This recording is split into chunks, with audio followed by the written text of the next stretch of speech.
So without further ado, we'd like to welcome him to the stage, and thank you very much for coming all the way from the US.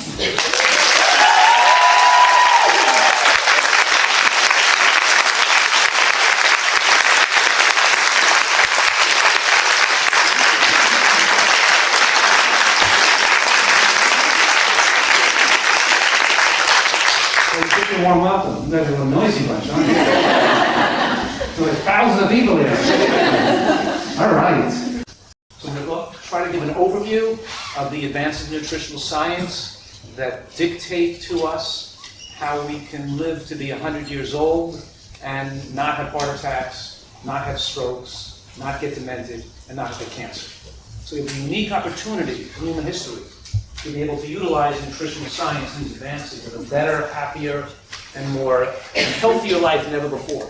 But nobody's taking advantage of this. It's crazy. It's like you can smoke 3 packs of cigarettes, right?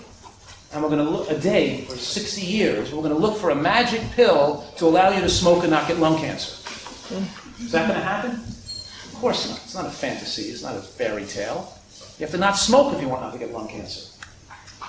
And we have the answer right now to not get breast cancer or prostate cancer too. But people don't like the answer. They don't like what they're being told. They're looking for some magic instead. Right? It's not magic. It takes a little effort, but the effort gives us a tremendous benefit. And it's our obligation to tell people that drugs like blood pressure medications and cholesterol medications increase your risk of cancer. That taking medications are not just let me say this a different way. Nutritional excellence is not only 100 times more effective than conventional medical care for preventing heart attacks and strokes. It's also that conventional medical care, not just not effective, it also increases the risk of cancer because the cells are carcinogens. And people aren't told that. All right, let's get started. So, the theme of the presentation, of course, is that these diseases that afflict the modern world don't have to happen. They're not natural.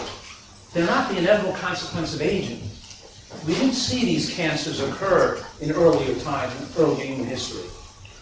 And we don't see them in the wild kingdom either when animals live unnaturally. And you don't see overweight animals running around the jungles and the woods either. So we really have what I'm saying is that when we eat natural foods, our body becomes highly disease resistant. And we're talking about this basic principle of eating a diet that's rich in micronutrients with more moderate amount of macronutrients. So macronutrients are those nutrients that contain calories, fat, carbohydrate, and protein. Water is also a macronutrient, right? So today we're talking mostly about the caloric containing macronutrients, fat, carbohydrate, and protein. And the first thing I'm saying about them is that the more macronutrients you eat in life, the shorter your lifespan. Did you say that again? Well, let me say it a different way, okay? I'm going to say right now, this is the first principle of the Nutritarian diet, and this part I want you to memorize. Because the most proven methodology to slow aging and extend human lifespan is this: moderate caloric restriction in an environment of micronutrient excellence. Micronutrients are those food components that do not contain calories, like vitamins, minerals, and phytochemicals that are necessary for normal cellular function and normal function of our immune system. Without a diet rich in phytochemicals, you do not have a normal immune system. Let me say that in a different way. That as a primate, we're designed to function with green vegetables as a foundational food in our diet. That means our body is designed to be eating a lot of green vegetables. And if you're not going to eat a lot of green vegetables, then you can't be normal. You follow that? You don't have a normal immune system if you're not eating a lot of green vegetables. And you're going to have some problem arise in your health. So what's the food you guys think over here has the closest association with prevention against dementia? So people who eat that food have the lowest amount of dementia compared to eating any other food. What do you think the vegetable is? What food that is? No. It's green vegetables. It's leafy green vegetables, particularly leafy green cruciferous vegetables. So what do you guys in the middle think? What do you think the food that's most closely associated with lower rates of atherosclerosis, clean blood vessels, freedom from heart attack, retaining elasticity as you age, preventing the stiffening of the blood vessels with aging? People who eat this most food have the most elastic and youthful blood vessels without atherosclerosis. What do you think their food is? Green. Oh my God.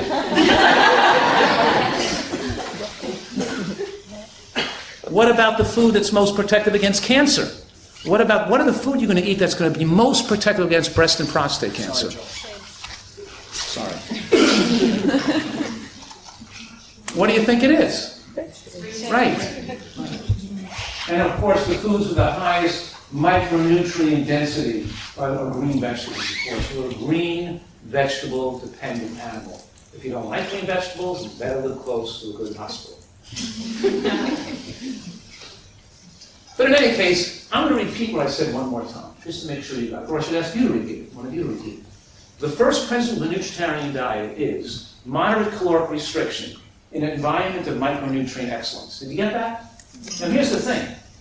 Micronutrient excellence naturally makes you desire less calories.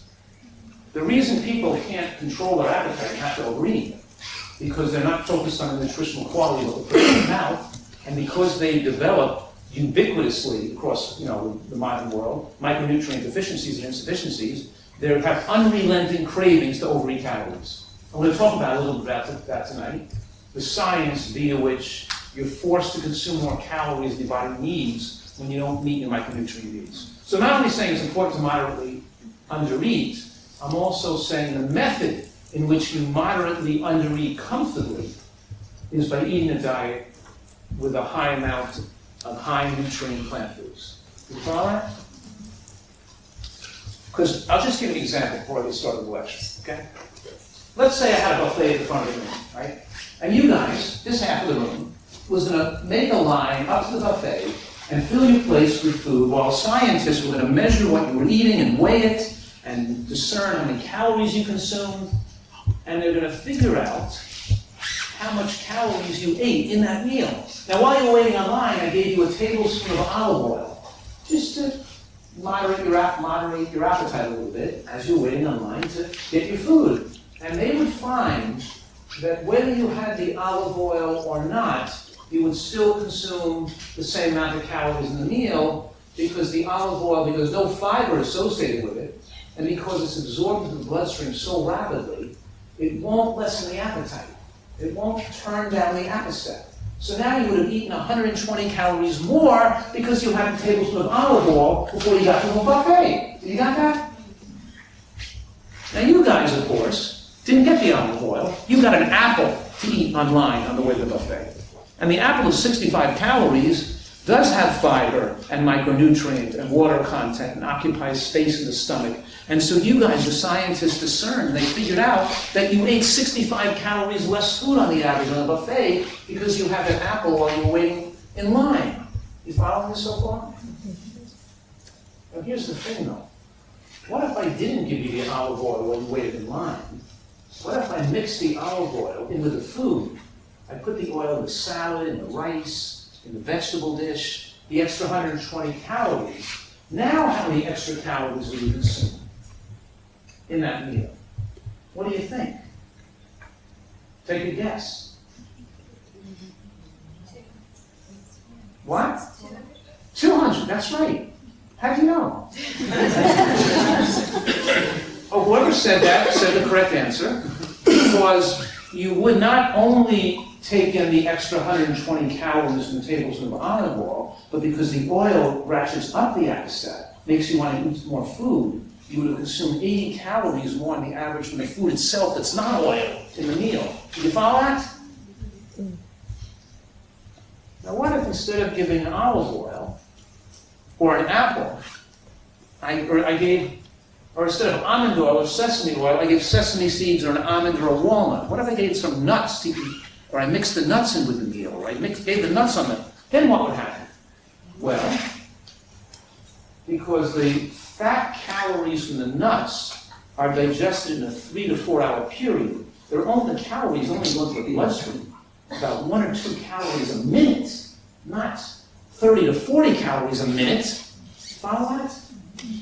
And because they're so rich in sterols and stanols and fibers that bind fat, you get the feeling like you ate the full 100 calories. But all those calories don't get absorbed into the bloodstream. In other words, they shut down the appetite by 120 calories. You came and you ate the meal and you ate less food. But the 120 calories never actually entered into the bloodstream. Because the sterols and stanols that bind fat carry a portion of those calories out into the toilet. All the fat in nuts and seeds are not biologically available to the body. So it shuts down the appetite of the full amount you ate. But then it moderates your calories by making you feel like you ate that many calories, not want to eat more food, but then you don't really absorb and digest that many calories. The same thing with beans. When you eat beans, you felt like you ate 200 calories of beans, but because there's so much resistant starch calories in beans, the resistant starch calories are broken down by bacteria in the gut, turned into short-chain fatty acids like butyrate, but the bacteria that convert it into the fat, creating more stool fat, that conversion takes place so far down in the digestive tract, so the distal part of the large intestine and the proximal part of the small intestine, I said it wrong, the distal part of the small intestines, the proximal part of the large intestines, right? That 90% of those calories are lost, and when you felt like you ate 200 calories in beans, and you shut your appetite down by 200 calories, it's absorbed slowly about 3 to 4 hours, and you feel like eating for hours and hours, but you don't really absorb all those calories, so it moderately, naturally, calorically restricts you. But there's one other thing you should recognize here. Because not only that the nuts and seeds you didn't get all those calories in, it's also that the sterols and stanols and the fibers in nuts and seeds bind fat so tightly that they actually suck fat out of the bloodstream. In other words, the serum from the bloodstream goes through the capillaries in the villi of the small intestines, and the blood travels in both of the fluid, or you should say body fluids, right? Serum in the blood travels in both directions. The body is able to, the nuts and seeds are able to take out oxidized LDL and saturated fat and put more fat in the stool that wasn't the same fat that was originally in nut and seed. Some of those fats came in and other fats came out. You following this now? That's some of the mechanisms via which nuts and seeds lower LDL and lower oxidized LDL. It actually moves saturated fat and oxidized LDL and helps you transfer fat into the digestion. So food has therapeutic properties that's generally not recognized. But let's get back to the lecture here, okay? Because we're talking here about, I want to give you an example on how eating right moderately calorically restricts you, right? Because not all food is absorbable and biologically, and calories are not biologically available. You need a diet that's the right type of diet. It naturally has you desire less food, and it actually has you shut down the appetite, and also all the calories aren't absorbed. Like raw vegetables. You get raw carrots compared to cooked carrots. The raw carrots are not all absorbable, because a lot of the fibers are going to pass through you and carry the calories with them. You eat more cooked carrots or cooked sweet potato compared to raw, then you get more calories to be absorbed. So when you eat a diet with the right design, it makes it almost impossible to become overweight. So the first principle of Nutritional diet is what? I've said it about 3 times already. So the first principle of the Nutritional diet, the first principle of the Nutritional diet, please, one of you volunteer, is what?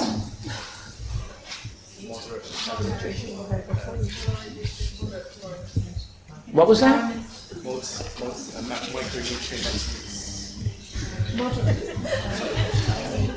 Moderate caloric restriction in the environment. Thank you. Moderate caloric restriction in an environment of micronutrient excellence. Thank you. Because any fat on your body is lifespan shortening. You need to have a low body fat percent. So your healthy life expectancy is proportional to the micronutrient per calorie density of your diet. That takes that statement and puts it into a simple equation. You guys understand this better? That means to have a diet that's rich in micronutrients per calorie, you actually have to eat foods that are rich in micronutrients per calorie. That means you have to know what foods have the most micronutrients per calorie, so you can eat more of those foods. But I'm saying the corollary is also true, the opposite is also true here, that the more you eat foods that are empty calories and no nutrients, the more you're shortening your lifespan. So you pour oil on your food, you start eating white bread and pizza and sugar and honey, the more you start eating high-calorie, low-nutrient foods, the more you're shortening your lifespan. You only have one body, and unfortunately, there's biological principles that determine how you age. So, moderate caloric restriction slows the aging process via multiple mechanisms. Right? It enhances free radical, it reduces free radical exposure, it enhances DNA repair, it reduces the amount of the deposition of advanced glycation end products and methylation defects that build up on your DNA, which accumulate sufficiently to cause cancer, and the body has the ability to repair and remove methylation defects when your diet is high in phytochemicals and doesn't consume excessive calories. And of course, we're talking today about the fact that a diet also has to be hormonally favorable to extending the lifespan. But the word I want you to remember on this slide is right at the bottom. It says AGEs. AGEs age us. They stand for advanced glycation end products. And you know how diabetics filled with advanced glycation end products causing blindness, kidney problems, nerve problems. But advanced glycation end products don't just destroy organs in diabetics. They also build up and age us and destroy and make our body not function well and increase our risk of death in people who are not diabetic.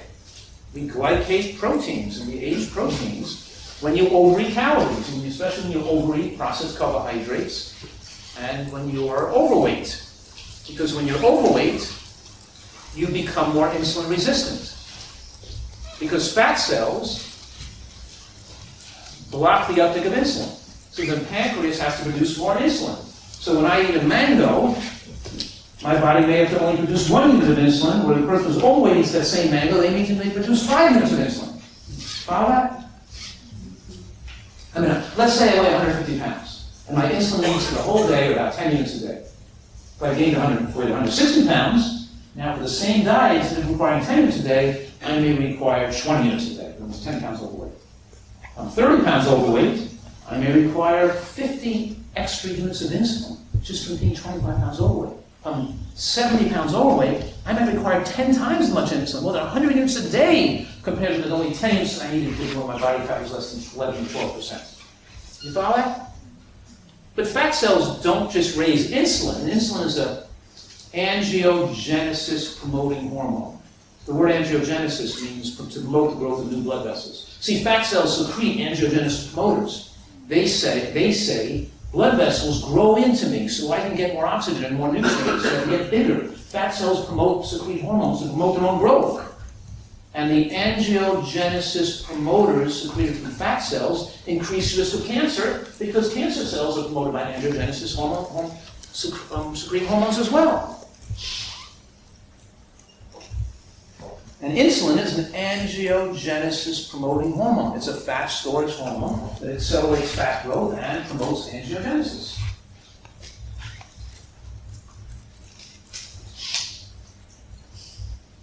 And fat cells also secrete estrogens. And estrogens, and high level estrogen, increases risk of both breast cancer in women and prostate cancer in males. Follow that? So the body has the ability to reduce free radicals, remove advanced glycation end products, AGEs, remove toxins, slow the metabolic rate, do all these things that decrease our risk of aging and premature death. That reminds me, I'm looking at that statement that says slows the metabolic rate. Maybe I should just explain that a bit, because I bet, I could be wrong, but I bet many of you think it's favorable to increase the metabolic rate. You want your metabolic rate fast so you can eat more food and not get fat. Isn't that true? You guys are very educated. That's right. We want our metabolic rate to be moderately slowed so we can eat less food and not get too thin. Did you follow that? See, humans died throughout human history, mostly for the last 50,000 years, because people couldn't find enough food to eat, so that's why they died. It's only been in recent modern times that people have excess calories around. Now the person who has a genetically slow metabolic rate is metabolically challenged in this high caloric environment because they've become overweight. But had that person lived 30,000 years ago, They would have been the person who could survive the times of famine when it's hard to find food, and of course they're going to age slower, and generally speaking, the less calories we consume, the longer we live. You follow that? We'll go into that later if we have time. So, more vegetables in the diet, less methylation defects. This reminds me of the study done on the Fiji Islanders compared to the Hawaiian Islanders, because the Fiji Islanders smoke like fiends, but they don't have as much lung cancer as the Hawaiian Islanders who don't smoke as much, because the Fiji Islanders eat more green vegetables. The studies show that when you eat more green vegetables, it inhibits the DNA methylation defects accumulating, inhibits the increased lowering risk of cancer, including lung cancer in smokers, including skin cancer in people who's exposed to the sun. In other words, these cancers, even that are not dietary, not naturally dietary induced, like asbestos exposure and all the type of chemical and carcinogenic exposure, are decreased possibility of getting cancer when they have high intake of green vegetables. Green vegetables help the body detoxify from carcinogens and remove carcinogens, because the major cellular machinery that removes carcinogens is part of the antioxidant response element in the cell that's fueled by the NRF2 transcription proteins. And the NRF2 transcription proteins are activated by green cruciferous vegetables more powerfully than any other food. So I mentioned that some foods promote angiogenesis, especially things that raise insulin too high, and some foods, of course, stop angiogenesis. So these foods that stop angiogenesis, lower rate of cancer, and inhibit fat storage in the body. Right? So we'll go into that shortly right now. So we're going into, of course, we discussed already today that green vegetables and vegetable portions per day are linked to reducing heart attack and stroke risk and preventing blood vessel disease from developing. And then this app I'm developing called Nutrient IQ, which will be probably released in the next 2 or 3 weeks, I think. Because people, especially college students and young people, can track their points and get NutriCoins and have a fun game of trying to get more nutrients in their diet. And what I'm saying right now is that when you're trying to get more points by eating kale and broccoli and quinoa, and arugula and bok choy, you're getting all these points, trying to score 500 points again, it has the effect to make you want to eat less calories, because you're eating so much bulk and so much high nutrient, low calorie foods. So just showing you some scores here based on the nutrient density per equal amount of calories. Because these foods are all naturally low in calories, they all have less than 100 calories per pound, and you can't fit that many calories in the stomach at one time. The stomach is only a liter when stretched. It can't fit usually more than 400 calories in at a time. It's hard to become overweight when eating natural foods. And I often call these foods unlimited foods. It's about how much you could possibly eat. You could not become overweight if you're eating all these low calories. It would be impossible to become overweight. Like Brussels sprouts and artichokes and asparagus and cooked mushrooms and eggplant, tomatoes and peppers and onions and cauliflower. Eat as much as you want. No way you can become overweight on those foods. You couldn't fit that many calories in at one time. That's how you know. What's so funny? What? Oh, you don't want to joke? That's what I'm going to say? What's that? So that's how you know that Skipper never really lived on that island. You don't know that, let's check out the show. You ever heard of Gilligan's Island? Yes. It's a show where the skipper is overweight on the island. They get shipwrecked there for like 20 years on the island. I'm saying if you really lived on the island, you'd never be overweight. But don't forget, of course, that smiling and laughing makes you live longer. The joke can be stupid, it still makes you live longer. It doesn't mean a joke. So I'm talking here about G-bombs, because this acronym G-bombs standing for greens, and beans, and onions, and mushrooms, and berries, and seeds. What does that mean? What's the whole purpose of G-bombs, and what does it stand for? Well, it just stands for the foods with the most scientific data show that these foods show the most protection against developing later life cancer. that people who eat more of these foods have lower risk of bladder left cancer. Throw a dart at any of those foods, and we can pull out probably 100 studies showing how protective that one food is against cancer. We'll look at a few of the studies now, just as an overview, at some of the studies on these foods. Let's look at green vegetables, because here's a study with breast cancer patients showing that people who ate a higher amount of green vegetables compared to women who hardly had any had about a 62% reduction in total death from breast cancer over the 10-year period. They followed them. The same thing was true with people with women who had the GSTP1 gene for breast cancer, increasing their risk of breast cancer. Those with a higher intake of green vegetables had a 50% reduction in development of breast cancer. So there's no drug that is this powerful to reduce cancer rates more than 50% compared to eating green cruciferous vegetables. So that's just one study, but I've been saying there's hundreds of studies like that. So let's look at some of the studies on onions, published in the American Journal of Clinical Nutrition, that the highest consumer of onions were people who ate at least a quarter cup, between a quarter to a half a cup of raw onion a day. That had about a 50 to 80% reduction in all common cancers. This was a European study.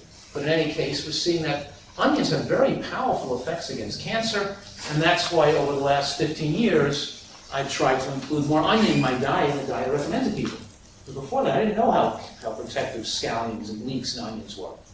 And onions contain, onions contain an enzyme called alliinase, A-L-L-I-I-N-A-S-E, alliinase, and that enzyme is heat sensitive. You know when you cut an onion in the kitchen and you cut it closer to the root, it'll make your eyes tear more, because there's more of that chemical, the alliinase, is close to the root, and towards the skin of the onion.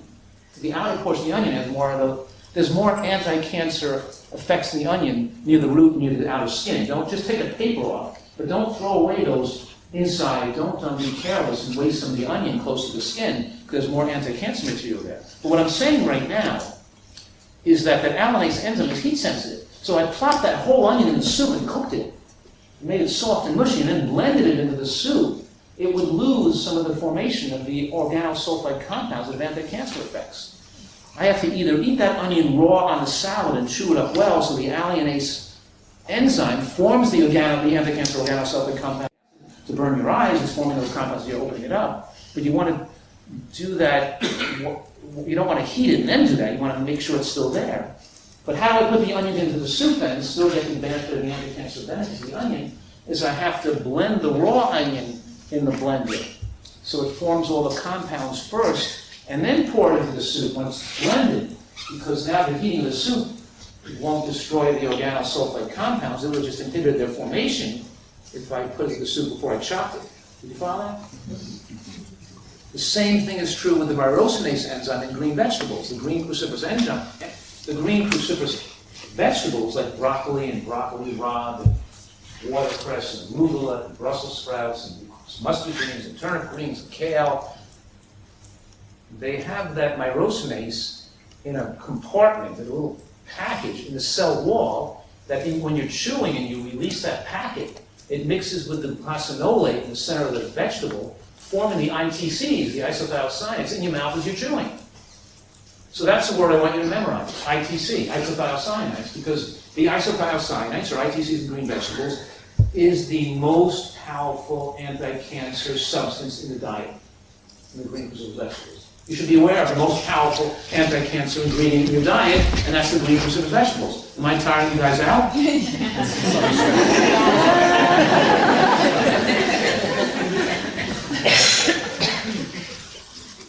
Now, mushrooms are an integral part of the human immune system because they're powerful angiogenesis inhibitors. Remember I told you what angiogenesis promoters were? Well, mushrooms say, no way, Jose. Not putting fat on your body, say it in Spanish, no way, Jose. And they also have aromatase inhibitors. You guys know what aromatase inhibitors are, like tamoxifen is an aromatase inhibitor. Mushrooms are natural aromatase inhibitors with specific effects on inhibiting estrogenic stimulation of breast tissue. That's powerfully protective against breast cancer. They also have antigen-binding lectins, which means they help the immune system recognize abnormal cells. So your immune system can then attack and remove cells that are abnormal before they can become cancerous. That's called apoptosis. The body killing its own cells before the cell can have damage hurt you, right? So mushrooms have multiple mechanisms. In other words, they're not particularly at the top of the scale with regard to their micronutrient density, but as far as containing protective phytochemicals, superheroes, right? And then berries have powerful anti-cancer effects. They have an effect even to reverse precancerous lesions. And they have anti-diabetic effects because they're so powerfully promoting the favorable bacterial lining of the digestive tract that slows the absorption of glucose. In other words, berries like strawberries and blackberries and raspberries may taste sweet, but even though they taste sweet and have a low amount of sugar in them, that sugar doesn't get absorbed that easily from a berry because they thicken the biofilm, the coat the villi, inhibiting the absorption of glucose, not just from the berry, but from other foods in the diet as well.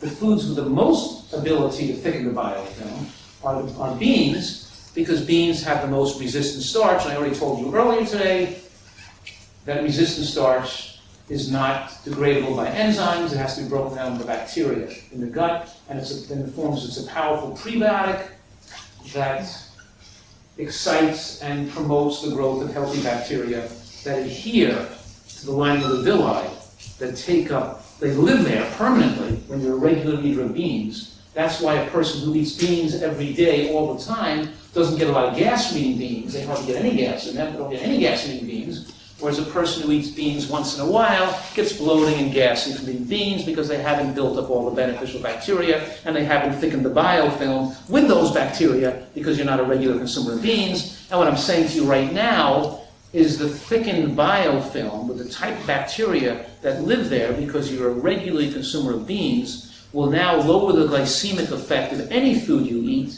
that's not a bean, that's even not a bean. And doesn't even have to be in the meal when you ate the beans.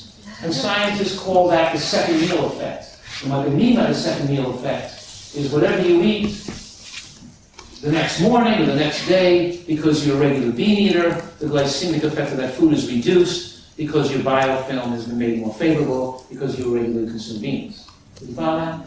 Yeah. So this slide is talking about lignans in flax seeds and chia seeds. Flax seeds have the most lignans of any food. Flax seeds have about 21 milligrams per tablespoon. That's about 7 milligrams per teaspoon. And what did the study show? It followed women who had breast cancer for 10 years, and it showed that those women eating a third of 1 milligram of lignan a day on the average in their diet had a 71 decreased risk of death from breast cancer over that 10-year period. That's just a third of a milligram. A teaspoon has 7 milligrams. And that's after they got a diagnosis of breast cancer. Now you guys must realize that the effect of the intervention is more powerful the younger in life you do it, and especially before cancer develops. As the cancer develops and becomes more advanced, the effect of the intervention lessens and lessens and lessens. But even in women who have breast cancer, you still saw a powerful effect in reducing risk of 71%. Utterly amazing. Don't forget, because breast cancer is usually diagnosed 10 to 15 years after it first appeared. Let me make that clear. That the doubling time of breast cancer is about 120 days on the average, which means that the time that little coalesced nodule of cells is large enough to be seen by the human eye, it's by a mammogram or even a MRI, it's probably been there at least 10 or 15 years. So when you get a diagnosis of breast cancer by your physician, that's not an early diagnosis. That cancer's been there for decades already, right? We now have the newest technology besides stem cell in medicine is the ability to detect cancer in the bloodstream called blood biopsies now. We're getting these new tests developing in the next 3 to 5 years that can actually diagnose breast cancer about 10 years before a mammogram can. Did you follow that? So now we have the opportunity to tell women that that almost all women in the age of 60 already have cancer. In other words, there's going to be a smaller population of men and women who are over the age of 60 who don't have cancer. What good is making everybody afraid? There's no good in diagnosing all these cancers if we don't have any way to help these people anyway. My point here is that nutritional excellence becomes so much more important now, because in the next decade, we're going to find out that most adults already have cancer, and we're not going to be cutting off every person's breasts. We're not going to be taking out every man's prostate. And we're not going to be giving them all chemotherapy with early stage cancers that are way earlier than we have to give them nutrition, nutritional excellence, which has already been proven to be able to reverse early stage cancers. It even reverses some later stage cancers. But of course, it becomes more bizarre and unpredictable the later you get. With most men with early stage prostate cancer, it goes away.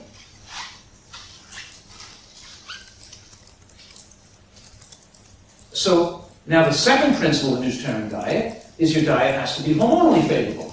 We started to discuss this already, didn't we? And discussed how extra estrogen produced by the fat cells increases the risk of cancer, right? We discussed how excess insulin promotes angiogenesis, right? And insulin is a fat storage hormone that promotes cellular replication and growth. And we started to discuss IGF-1, or insulin-like growth factor 1, which also binds to the insulin receptor as a growth hormone that we need when we're growing up, when we're growing as a child. But excess growth hormone when we're an adult promotes the growth of things that shouldn't be growing. Bad things that shouldn't grow. And lower levels of IGF-1 are linked to slowing the aging process and slowing the brain aging and maintaining your full mental faculties with aging. I should mention, though, that yes, higher levels of IGF-1 are dangerous.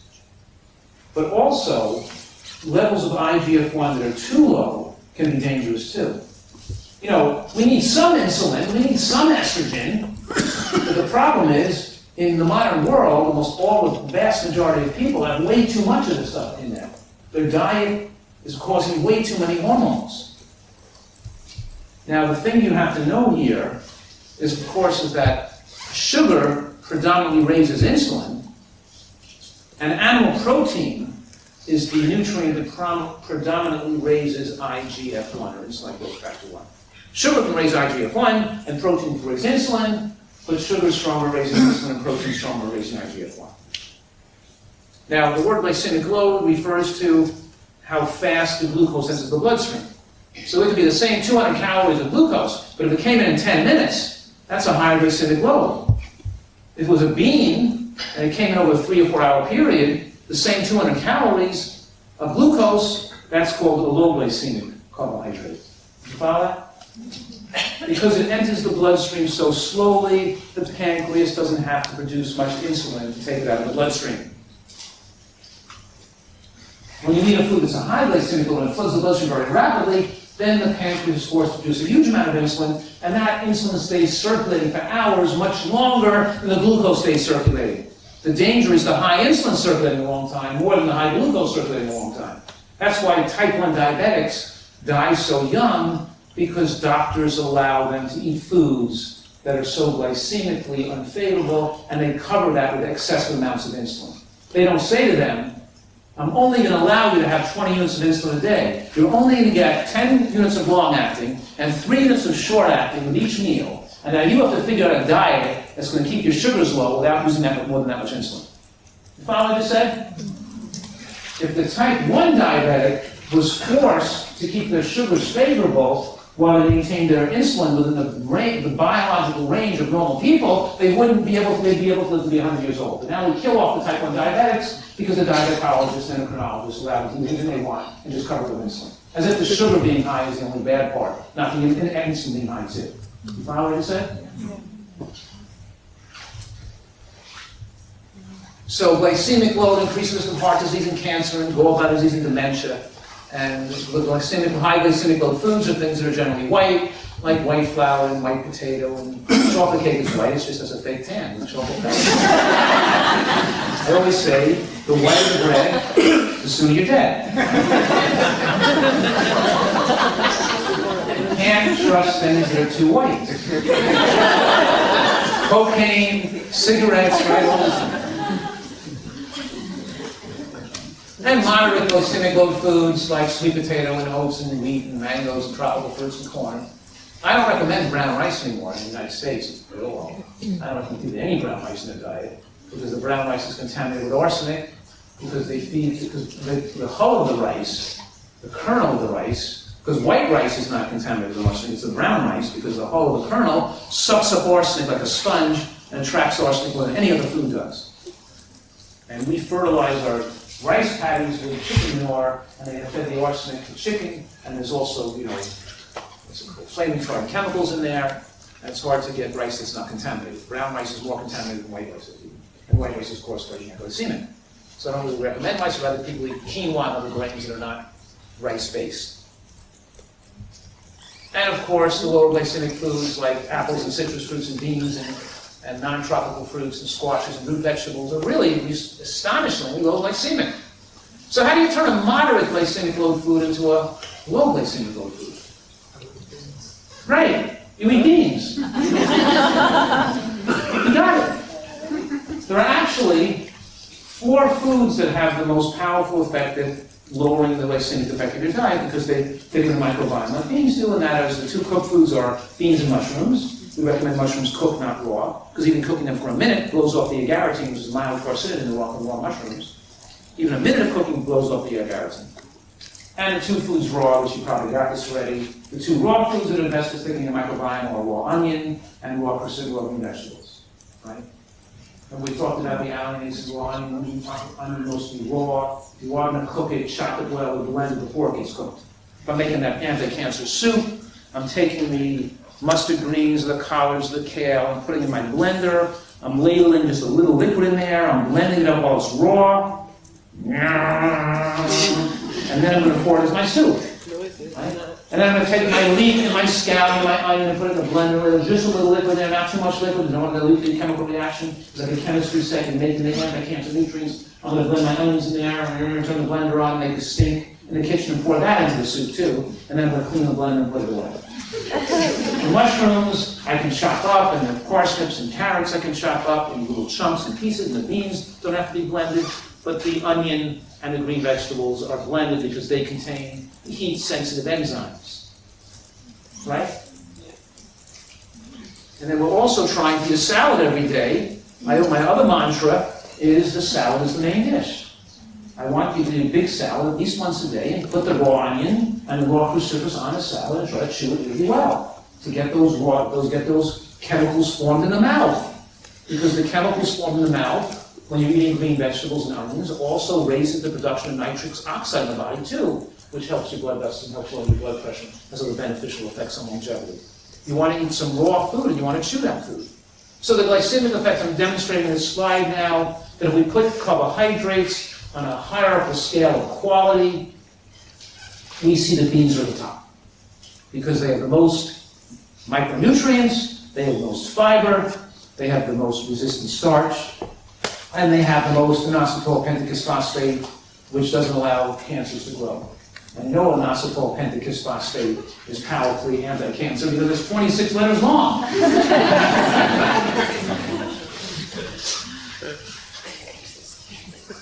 Right, peas and lentils have the most, you add up the starch and fiber, and you guys might know that term called free sugar. It means the glucose related to the fiber content. You know what I mean? We want to take in foods that have sweetness or have carbohydrate and a lot of fiber with them, because it's the sugar without the fiber that's dangerous. The fiber mitigates or lessens the absorption of sugar and makes the sugar no longer harmful. Let's say the sugar and the fiber are equal, the sugar doesn't bother you. When the sugar comes in with no fiber, like in honey or maple syrup or in white flour, that sugar or carbohydrate becomes a problem.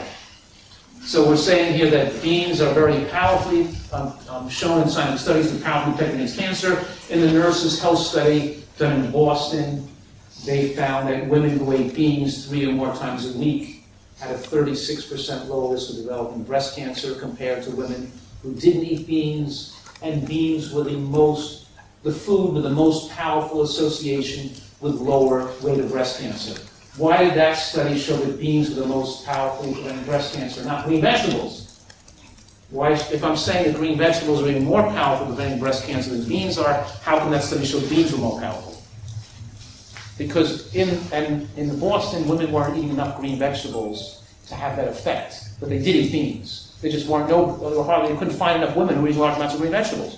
Whereas they did the Asian studies, where they found women who were eating more green vegetables, obviously we found that green vegetables were more powerful than beans. Follow that?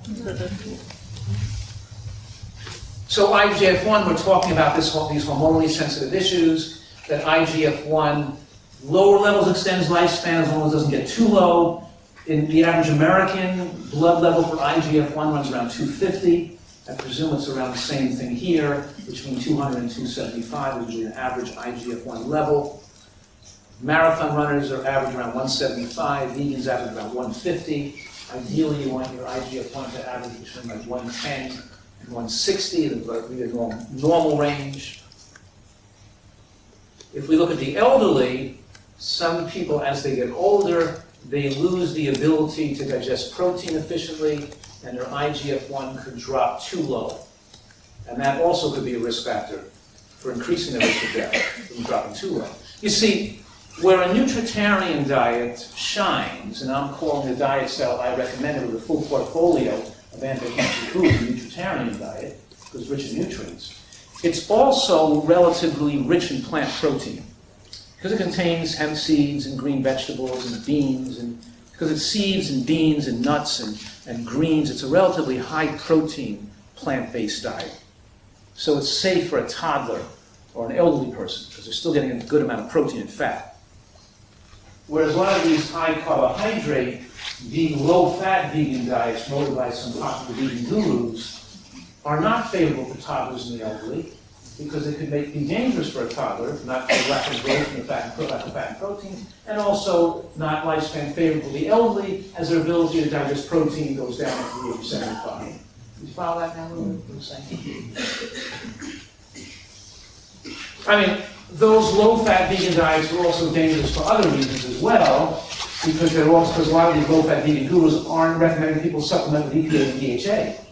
And about half of people are insufficient EPA and DHA in a vegan diet. About a quarter of the vegan population not supplementing with EPA or DHA can develop severe DHA deficiencies, leading to brain shrinkage and dementia in later life, or depression, or postpartum depression, or major depression in middle life. So we have to be careful that we don't take chances with people's brains.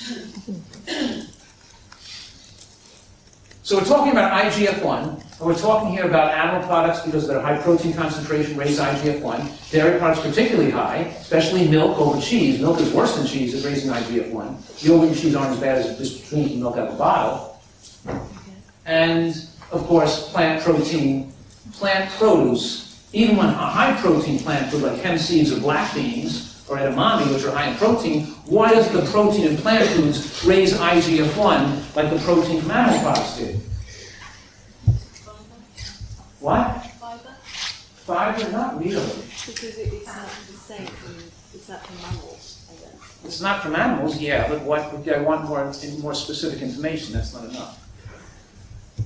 Saturated fat amino acids. Yes. What's that? Saturated fat. No, it's a type of amino acids. It has to do with the amino acids from animal products that are more biologically complete. They enter the bloodstream in a bolus, which means all at once. And when they enter the bloodstream all at once, they're biologically complete as they enter the bloodstream, and the body then converts them into hormones. Or it tries to produce urea or ammonia. The body has to make urea and uric acid and get rid of the extra nitrogen in the body, so it somewhat interferes with brain function. But it takes those excess amount of biologically complete hormones and turns it into excess amounts of hormone. Can you follow that? Because we learned in grade school that what made the animal products biologically favorable was their amino acids were biologically complete. Remember that? So it made for better growth in rats. But now we know that the animals that grow the fastest die the youngest. And if we can measure how a woman's going to die younger by the age she goes through puberty, if you feed her so she gets a lot of acne and develops menstruation and breast tissue when she's 10 years old, she's going to be at increased risk of breast cancer in a short life. We want her to develop her menstrual periods and her shapely body later on, when she's 16, 17, or 18 years old, not when she's 10 or 11 or 12. So we want to feed a person, we don't want to feed to maximize their maturity. Did you follow that? So what I'm saying here, when you eat plant proteins, they're not as biologically complete, but the body has to make them biologically complete so it can make the hormones it needs. But do you think the body's going to overshoot do you think the body's going to take incomplete proteins now and make them biologically complete much more than it needs? Of course not. It's just going to biologically complete the amount it needs. Did you follow that? So it'll mix and match stored amino acids. It'll absorb some bacteria from the digestive tract to the complete amino acids. It'll even absorb epithelial lining. The squamous cell epithelium will be absorbed as those cells are swept into the chine of the digestive tract. You eat some of your own body. You eat some of the bacteria as protein. You absorb protein that's lining the villi from other amino acids that are stored from other foods. The body can take these non-complete amino acids and make them biologically complete, sufficient to make the muscle demand and hormonal demands it needs to make its stuff it needs to make. But it's not going to overshoot it. Did you follow me? Animal products enable us to overshoot the amount of hormones we need. And then we promote cancer. We promote excessive growth. The shortest lived people in North America are linebackers on NFL football teams because they had to be between 200 and 350 pounds to get that job. And they had to eat a lot of animal products to get to that level of bigness.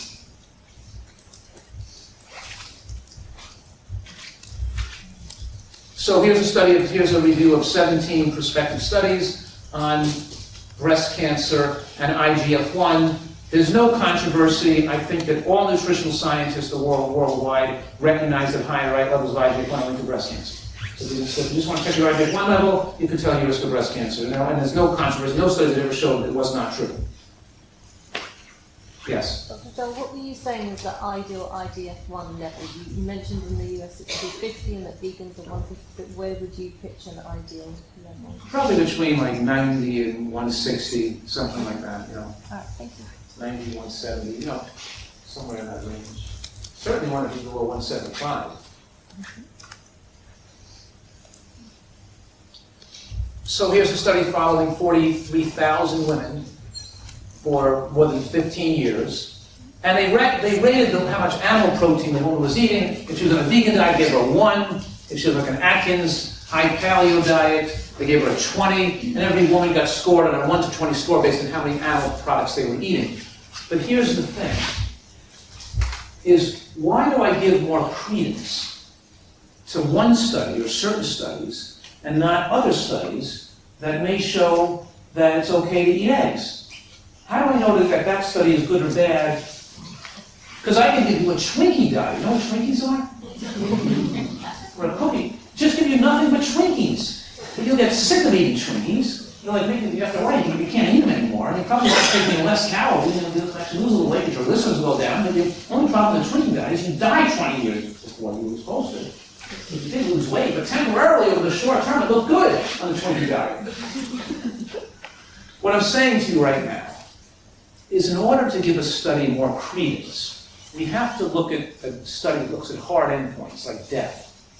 Death is a good hard endpoint, right?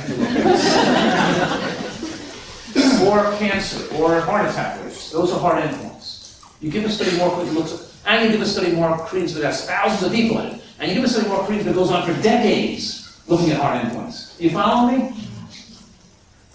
And when you look at every study that goes on for decades, looks at hard endpoints with thousands of people, we find the same thing.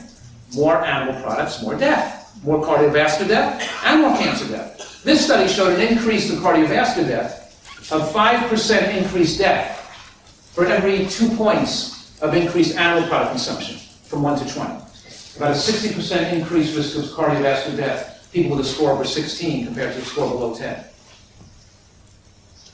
Study because obviously these people eat a lot of vegetables. But here's the thing to remember on this slide in the study. The thing to remember is that the longevity effects did not level off. It didn't get, the top of the graph didn't get flat. When you look at the mushroom effect flattens out after people eat like 10 or 20 grams of mushrooms. Consuming more mushrooms don't keep you making living longer. Do you follow that? A little bit goes a long way. Same with tomatoes and sweet potato. The only food that showed a continuation of the longevity effects were green vegetables. It almost said there was no topping of the level. Just the more you eat, the longer they live on the green vegetables. Okay, going on to nuts and seeds. Because nuts and seeds are linked to longer life in every study that was ever shown. In other words, I sent Dr. Dean Ornish. You know Dr. Dean Ornish? I sent Dean Ornish 100 studies over the last 2 years, showing him 100 different studies that showed that more nuts in the diet made for less cardiovascular deaths. Because he wasn't recommending nuts and seeds in his cardiovascular reversal diet, right? And he was a nice guy, and he was talking to me about it, and he was, I said, Joel, keep sending me those studies, it's interesting. So I said, Dean, I've been doing cardiovascular reversal, same as you, for more than 30 years. I give people nuts and seeds, and reversing them, reversing severe advanced heart disease in every single case. You don't have to stop people from eating a walnut. So I wrote the book, The End of Heart Disease, and I wrote in the book that Dr. Ornish must think an egg white is better for a heart patient than a walnut, because he allows egg whites in his diet, but he doesn't allow people to have walnuts. Yet the data and the meta-analysis on the most recent studies show the lack of nuts in the diets increased cardiovascular death, and conclusively they're better for heart patients. And before I sent the book to the publisher, I wanted him to read it and approve it, so he didn't think I was like hitting him in the back door or something, doing something that. So he read it, he got back to me, and he said, "I'm changing my dietary recommendations, and I'm putting nuts and seeds in my program. So just don't take it out of the book and write down. I agree with you." So I convinced him. I can't say the same is true for other people. Names not to be mentioned. But in any case, what I'm saying here is every major study, not sponsored by nut companies, every major study show the same thing, that more nuts in the diet made longer life. And actually, Adventist Health Study 1 showed that those vegans who were low-fat vegans who did not eat nuts and seeds, not only didn't live as long as the vegans who ate nuts and seeds, because you need some fat in your diet to facilitate the absorption of the phytochemicals that prevent cancer from the green vegetables and the tomatoes and stuff. In other words, you only absorb about 1/10 as much of the antioxidants and anti-cancer nutrients from the salad and the vegetable dish if you had it with no nuts and seeds and no fat content in that meal. Do you follow what I just said? But what I'm saying right now is not only did it show that those vegans who were low-fat vegans who ate nuts and seeds, not only did they not live as long, but those that ate animal products and ate nuts and seeds lived longer than the vegans who didn't eat nuts and seeds. Did you find that? And then, oh, by the way, I think I have a slide on that. I think it's coming up. Yeah, the vegans who ate nuts and seeds lived the longest. And here's the thing, in the Adventist Health Study 2, there's that study I showed Dr. Ornish, where I showed him that, I sent him that study with my book, over 350,000 people, up to 44,000 deaths, showing increasing cardiovascular mortality by not having fat, nuts, and seeds in the diet.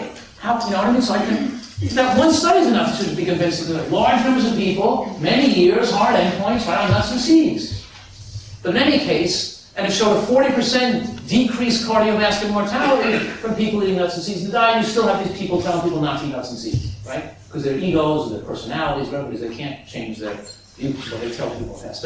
But okay, so here in 2018, the study comes out. In March of 2018, the Adventist Health Study 2, listen to this one.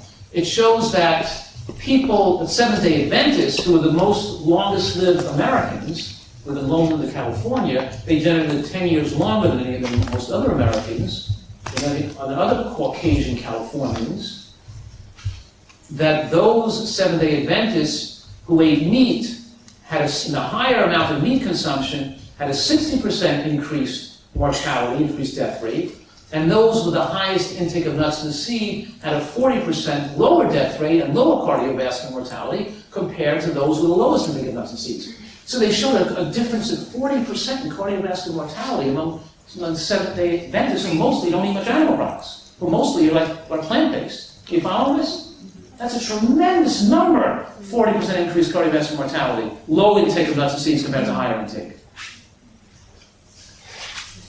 It just demonstrates that a lot of the gurus in the vegan community are giving people improper advice over the last 20 years, having people try to avoid fat. Fat is not the enemy. Going back to some slides we skipped here, this just shows more nuts and seeds, more cholesterol lowering, which we discussed the ability of cereals and stanols to bind fat and pull it out to the stool and to attract oxidized LDL. And we discussed this one now. And now, of course, the point is a nutritarian diet that I'm recommending might be somewhat different from a conventional vegan diet because there's more beans, more greens, more nuts and seeds, and maybe less rice and potato. You follow that? And by the way, I noticed you said Dr. Greger and Dr. Clapper are coming here, and Dr. Greger and Dr. Clapper really are in agreement with all these principles. And I kind of, over the years, I've been doing this a long time. I remember when Dr. Greger was in the audience in my lectures, and Dr. Clapper, I've known these people for many, many years, and they've been exposed to this information, and they come, and I'm very proud of the fact that I've mentored a lot of physicians who told me that I've really changed their careers and accepted passion about using nutrition and excited about, and had them actually change the trajectory of their career because they've been exposed to this information. So more greens, more beans, more nuts and seeds means it lowers the glycemic effect of your diet. You follow me? Because if you're eating more of these foods, you're eating less of some other higher glycemic carbohydrate. So the Nutritarian food pyramid has vegetables at the base of the pyramid. Why would you put grains at the base of the pyramid?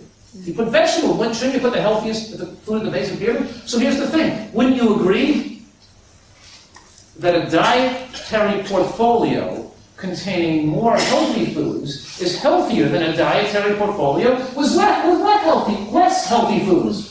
Wouldn't that make sense?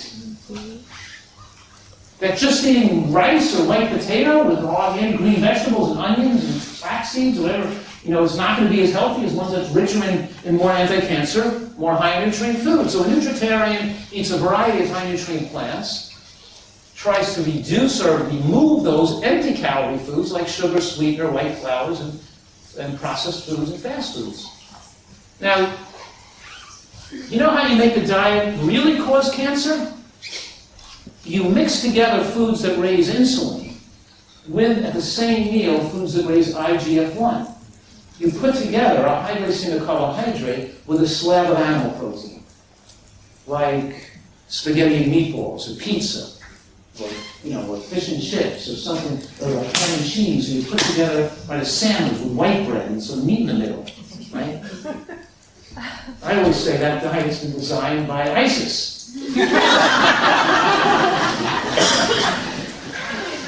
I was on PBS, and PBS television in the United States, I'm doing my television show.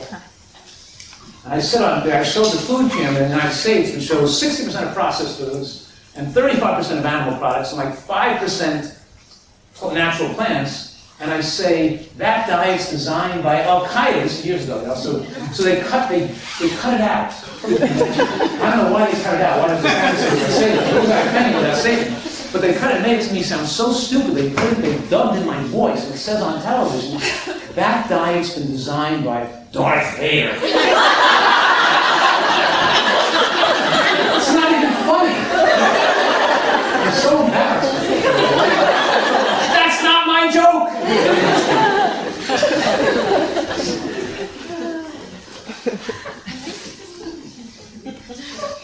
Now when you take an oil, and you heat an oil up in a fast food restaurant, of course, and you cook the oil at high heat for hours, and you fry a french fry or a donut in it, that would be forming more rancidity, more carcinogenic compounds that form that oil. So the studies show that even one serving of commercial fast food french fries a week increases risk, one a week. People say, moderately, have yourself moderately. Well, one serving a week increases risk of breast cancer by 26%. Just one serving a week. These things are particularly dangerous. They even show increased risks of cancer in people working in fast food restaurants who's inhaling the smoke who don't eat the food off the fryers. So here's a study done in the medical journal Cell Metabolism showing people following a nutritarian diet for 6 weeks only dropped LDL cholesterol by 33%. But they didn't just drop LDL cholesterol by 33%. The high level of antioxidants and phytochemicals wiped out oxidized LDL. It's a type of LDL. Plus, it didn't just affect LDL. It also caused their blood pressure to drop, caused their less intravascular inflammation, body fat levels fell. In other words, there's too many different mechanisms, so many different mechanisms via which it's going to be protected. So you can't compare the benefits of a nutritarian diet to a statin drug. And statin drugs, of course, have side effects. So when you say low-fat vegan, you mean no-nuts vegan? When I say the low-fat vegan, vegetarian. Low-fat vegetarian, yes. Person trying to keep their vegetarian diet, lower fat by either excluding oil and nuts and seeds. The nutritarian diet uses nuts and seeds, getting more beneficial cholesterol effects and other effects, absorbing more phytochemical antioxidants that have anti-cancer effects as well. Less inflammation, the blood into all the blood vessels, because you're absorbing more of the ITCs from green vegetables, and you're absorbing more of the anti-inflammatory mediators, which are some of them are fat soluble. Without the fat, without eating some walnuts or some pecans or some nuts for the salad, you're not absorbing all the beneficial nutrients.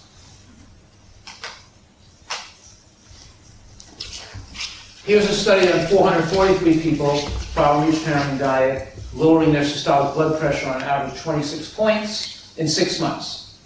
And most of them stopped the medication. Of course, we find that most people can stop the medication within 2 weeks on a vegetarian diet. I have a new retreat in California where I take people with high blood pressure, heart disease, diabetes, and they come in and they stay there 4 to 8 weeks. Excuse me, they stay 8 to 12 weeks. And I keep them there that long because just like a drug rehab center keeps people 12 weeks, it takes a long time for a lot of food addicts, a lot of sugar addicts, to lose their emotional, not just the physical attraction, but to lose the emotional attachment to eating sweets. And we're able to train them and go into their problems with their life and go into a lot of the issues why they use food for emotional needs. And we're able to really send them out with less risk of having them go back to drugs, which is their drug is food. You know what I mean? So then we can they drop 50 pounds, but then they get rid of diabetes, they get discharged with no high blood pressure medication, no cholesterol drugs, and no diabetic, they're non-diabetic, but the whole point is to keep them on the plan. Keep them doing it and wanting to do it and enjoying doing it. And I'm making this radical claim, and I published this in the Medical Journal Article 2, to show that people enjoy this way of eating, and they like it as much or better than their old diet, if they stay doing it for at least 5 or 6 months. If they're just doing it for a month, they may still like their old diet better, and they may feel they're requiring some willpower, and they're not eating all the foods they would have liked to eat. But once they learn all the recipes, and once their taste gets stronger, and their smell gets stronger, and their taste buds adapt, then they eventually like this way of eating just as much as their old diet. So it's convincing them that it's worth the effort to go through that 6-month period to then get to that place where they like it just as much.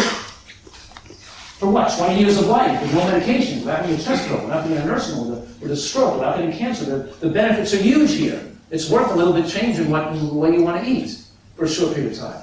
So the nutritarian prescription is at least half a cup of beans a day, and we recommend people make a giant pot of soup on the weekend, or a chili or a stew with beans in it, because we make it on the weekend, and I put this big pot of soup into the refrigerator on Sunday night, and then on Monday morning it's cold, and I can put it into like 10 different containers and have my lunch made for the whole week.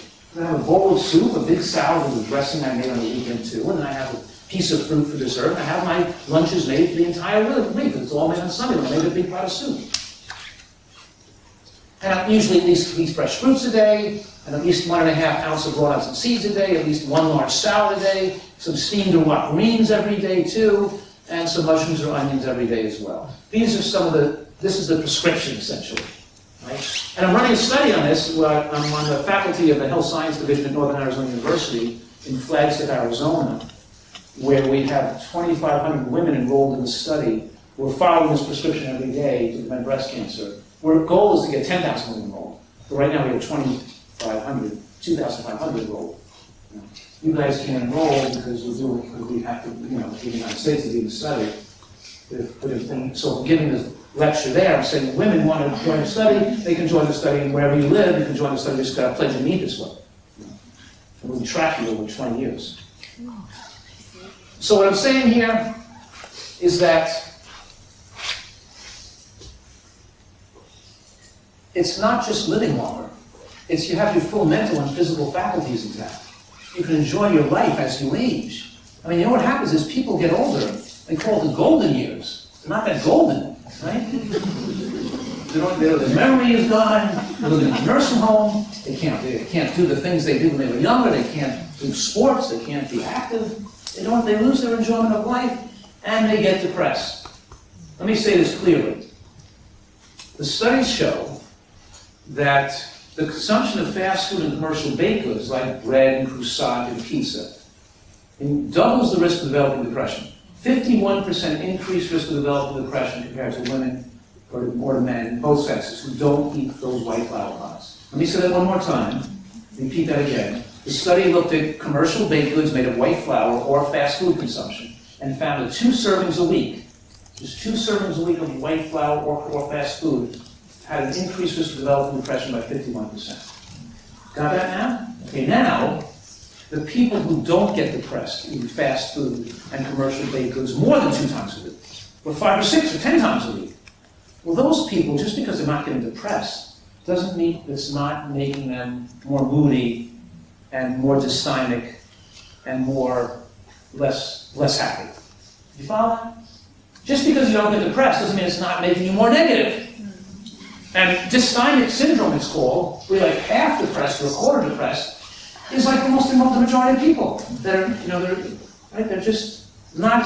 So you lose brain function, you lose intelligence, you lose creativity, and you lose emotional excitement about your life and your potential positive thoughts about your own future.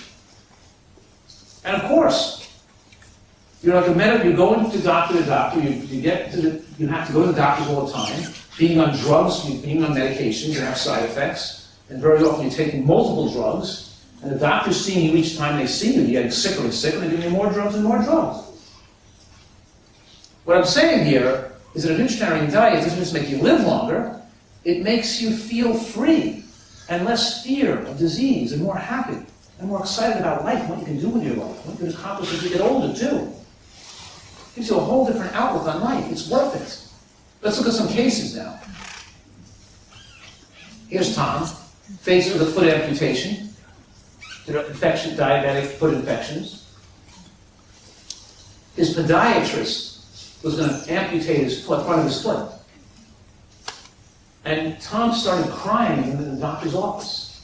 And so finally, when he was starting to crying, the doctor said to him, well, you know what? There's this guy downstairs named Steve who follows like Dr. Fuhrman's diet, who lost 80 pounds. This doctor now said, maybe go see him, maybe he can help you. He wasn't even going to mention it until the guy started crying. True story, by the way. So of course he loses 80. This guy also loses about 120 pounds and gets rid of his diabetes and and saves his foot. He's walking again. Now I'm showing you Emily she lost about 120 pounds in 1 year. How much better? So look at her face. Look at even her skin tone and her skin texture and the penetration of phytochemicals in the skin. That's just 1 year later. And you can see how much younger people look and how much slower they age. They're actually aging backwards because they're so much healthier. Here's Skylar, lost 300 pounds, and he thought he got to his best weight at 182. He wasn't trying to lose weight anymore, but he continued to just want to eat healthfully. He lost more weight. He got down to 175. He said, I'm not about to go weight. And the thing about these people is they're not just doing it to lose weight. They're doing it because they were convinced this is the healthiest and best way to eat for their life and for their happiness. And for their later life goals they want to accomplish. So it's not a diet per se, and not using that terminology, because anything you do short term is of no benefit if you gain the weight back. So you can't, so it has to be you have to fully educate a person to why they should eat this way for the rest of their life. Why we eat this way even if we're not overweight. It's the healthiest way to eat, it's the most fun way to eat. It's the most delicious way to eat, because our taste buds get stronger as our smell gets stronger, as our sight gets better. As our body gets healthier, the food tastes better, and we learn to like this diet style better, too. It happens. There's John Pelikowski, he's the guy on the right. That's his Oh, he's the guy on the left, excuse me. But that picture was taken many, many years ago. Well, it was taken in 1994, when he was 72. Now he's much younger, he's 97. Back then he had 3 medications to lower his blood pressure. But then a year later, his blood pressure was off blood pressure medications, and his blood pressure started to eventually go down. In years he was on the diet, his blood pressure kept going down the older he got, the longer the years he followed the diet. You follow that? So he came to me where he just saw the cardiologist who did a stress test, which was abnormal. And the cardiologist said he needed an angioplasty. He needed stent placement, cardiac catheterization stent placement. And I said, John, just give me 3 months, and I'll show you that we can get your stress test to improve sufficiently in just 3 months, so the cardiologist will see an improvement and won't want to place the stent.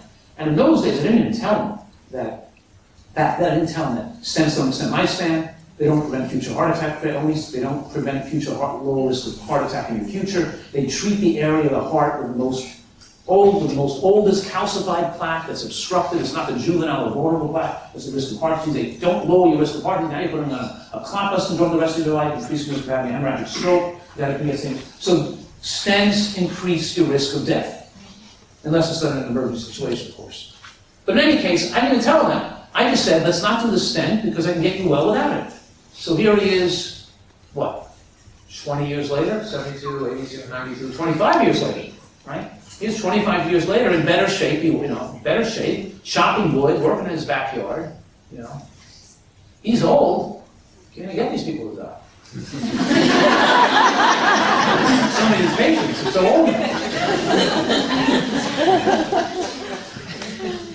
Here's a guy. Oh, here's a couple, Steve and Tara. Now, see the 226, 447? That meant Tara weighed 226. Steve weighed 447. It says 80. That means Tara lost 80 pounds the first year. Steve lost 220 pounds that year one. Wow, imagine that, 220 in 1 year. Not a typo. And their daughter, Chloe, I think their 10-year-old daughter lost 32 pounds and got rid of her asthma. But look at them, like a different people. He of course got rid of his diabetes and his sleep apnea. She got rid of depression, her allergies, her sinus infections, between the two of them, like 10 diseases melted away. But you know what's really thrilled about this, really super thrilled? The dog! He finally has some room to sit in the car.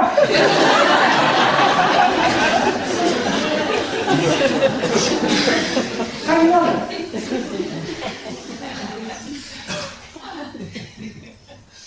All right, so the Nutritional Research Foundation is where I do some of that research that we're doing that supports the research. My website is drfuhrman.com where you get more information.